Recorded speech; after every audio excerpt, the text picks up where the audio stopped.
Hello, my name is John Taylor. I'm one of the accounting teachers here at the Institute of Education.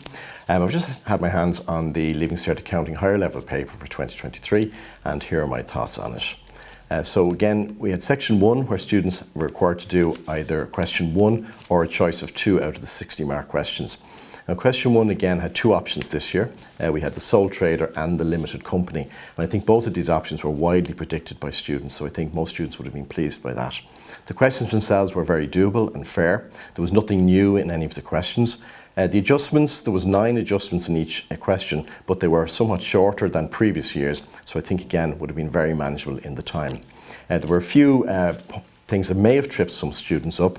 The inclusion of VAT in the goods in transit, the writing off of the patents commencing in 2020 might have cost students a little bit, and also the one of the errors in the suspense involved an entry on an incorrect side of an account. So again, nothing new in these, but they might have tripped some students up who didn't read the paper carefully.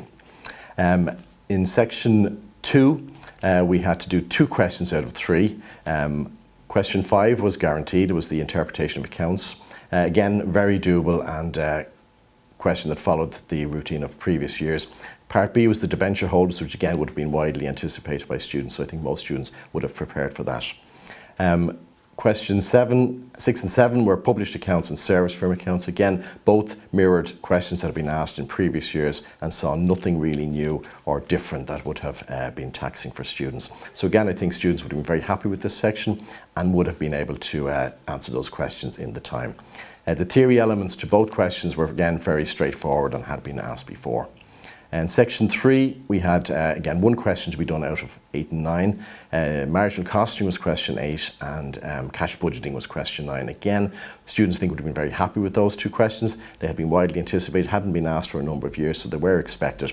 And again, they mirrored questions that had been asked in previous years. So I think students overall would have been very happy. Those who ended up doing the 60-mark questions in section 1 would also have been fairly happy with the choice there of tabular statements, incomplete records and control accounts. So overall, I think a very fair paper, very manageable paper, and one that would have suited students who did a lot of practice and work on their accounting and past papers over the last number of years.